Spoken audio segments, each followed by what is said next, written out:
सुप्रभात बच्चों। आशा करती हूँ कि सभी बच्चे अपने घरों में स्वस्थ होंगे और सुरक्षित होंगे। जैसा कि मैंने अभी आपको 2 पदों की ऑडियो दी, ऑडियो में आपने दोनों पदों का भावार्थ समझने की कोशिश की होगी और समझा भी होगा।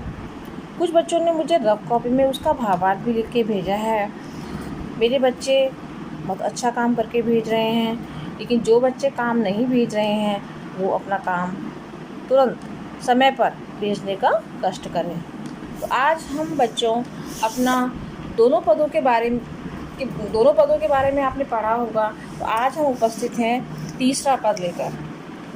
तीसरा पद है, हमारे हरि हारिल की लकड़ी, मन क्रम वचन नंद नंदन उन, यह दृढ़ करी पकड़ी, जागत सोवत स्वप्न दिवस निसी, कहना कहना जकरी, सुनत जोग लागत है ऐसो, ज्यों करौई ककरी, सूतो व्याधि हमको ले आए, देखी सुनी न करी, यह तो सूर तिन्हें ले सौंपो, जिनके मन चकरी।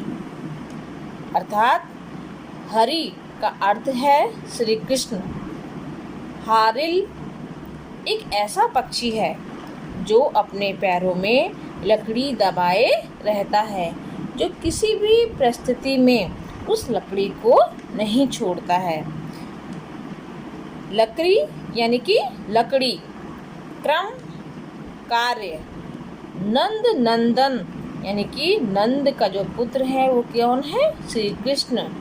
पुर माने हृदय, दृढ़ माने मजबूती से, दृढ़ माने मजबूती से अर्थात दृढ़ता पूर्वक, पकड़ी माने पकड़ा है, जागत माने जागते हुए, सोवत माने सोते हुए, स्वप्न माने सपने में भी, दिवस निसी, दिवस माने दिन और निसी माने रात, कान्हा कान्हा जकरी, जकरी माने जपना रटना, सुनत जोग लागत है ऐसो, जोग माने जो योग का जो संदेश है, जो करौई ककरी, करौई माने कड़वी, ककड़ी, ककरी माने जो कड़वी जो ककड़ी होती है उसके लिए कहा गया है।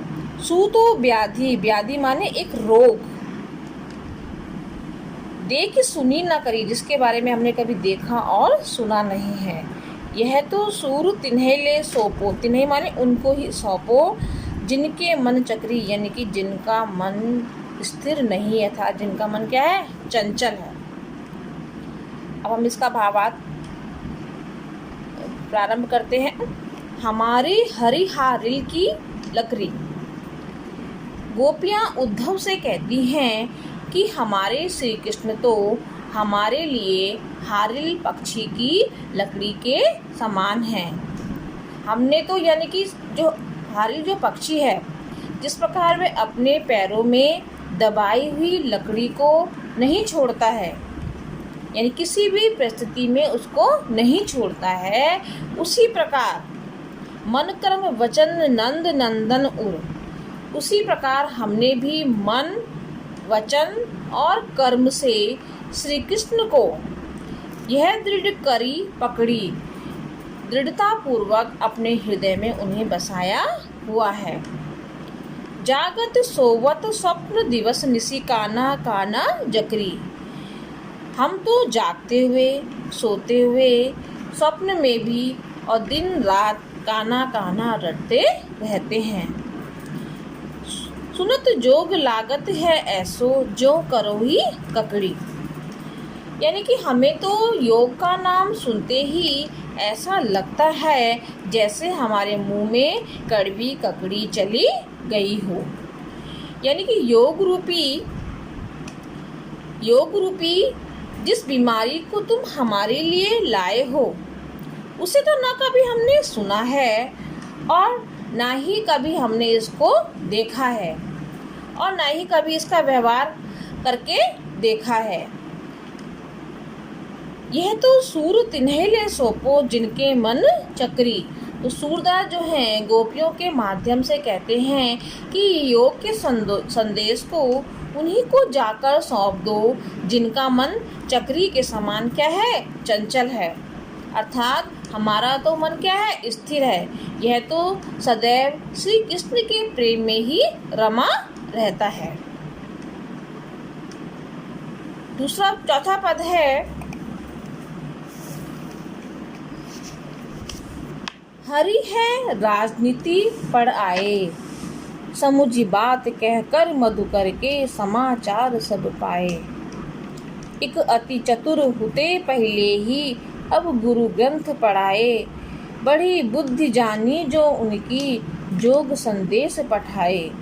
उद्धो भले लोग आगे के पर हित डोलत ढाए, अब अपने मन फेर पाइए चलत जुहते चुराए।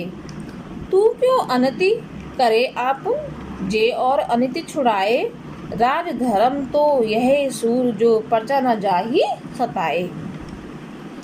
यानी गोपियां उद्धव से श्री कृष्ण की राजनीति के बारे में कह रही हैं कि उन्होंने जो राजा का जो कर्तव्य होता है वो भी अपना राजा उसको क्या कर गए हैं, भूल गए हैं। पढ़ी आए माने पढ़कर, सीख कर। मधुकर माने भौरा, यानी कि जो गोपियों द्वारा उद्धव के लिए जो प्रयुक्त संबोधन शब्द है वो मधुकर यानी कि भौरा। हुते माने थे, पठाए माने भेजा, आगे के अर्थात पहले के, परहित माने दूसरों की भलाई के लिए, डोलत ढाए घूमते फिरते थे, फेर माने फिर से, पाई है चाहिए, आपुन अपनों पर, अनति माने अन्याय।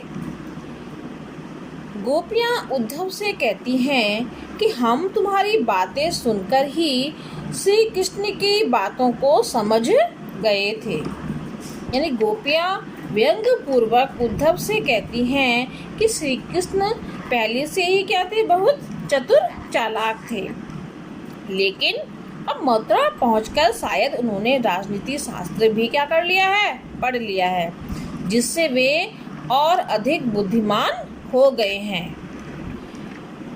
समुझी बात कहकर मधुकर के समाचार सब पाए, एक अति चतुर हुते पहले ही अब गुरु ग्रंथ पढ़ाए, बड़ी बुद्धि जानी जो उनकी जोग संदेश पठाए। यानी कि जो उन्होंने हमारे लिए योग का संदेश भेजा है, हे उद्धव, पहले के लोग बहुत भले थे। पहले के लोग क्या थे, बहुत भले थे। परहित डोलत धाये, यानी कि जो दूसरों की भलाई के लिए दौड़े चले आते थे, लेकिन अब जो है श्री कृष्ण क्या है, बदल गए हैं। गोपियाँ कहते हैं कि वह अब हमारा जो मन था वह मथुरा जाते समय हमारा मन भी अपने साथ ले गए थे, जो हमें अब क्या चाहिए, वापस चाहिए। अब अपने मन फेर पाइए चलत जेहुते चुराए, जिसका जो हमारा मन था, जिसको वो मथुरा हमारे साथ अपने साथ ले गए थे, वे मन अब हमें वापस चाहिए। वे तो दूसरों को अन्याय से क्या करते थे, बचाते हैं, फिर हमारे लिए योग का संदेश भेजकर वो हम पर अन्याय क्यों कर रहे हैं। यानी कि एक राजा का कर्तव्य होता है अपनी प्रजा की रक्षा करना। तो वही चीज़ गोपियाँ श्री कृष्ण से कह रही हैं कि जो पहले दूसरों की भलाई के लिए दौड़े चले आते थे, दूसरों को अन्याय से बचाते थे, आज वे हम पर योग का संदेश भूलकर हम पे अन्याय क्यों कर रहे हैं। सूरदास के शब्दों में गोपियाँ कहती हैं कि हे उद्धव, राजधर्म तो यह सूर जो प्रजा न जाहि सताए। राजधर्म तो यही कहता है कि प्रजा के साथ कभी भी अन्याय नहीं करना चाहिए और ना ही उसको सताना चाहिए। इसलिए श्री कृष्ण जो है वो योग का संदेश वापस लेकर स्वयं दर्शन के लिए उन्हें क्या करना चाहिए, आना चाहिए। धन्यवाद।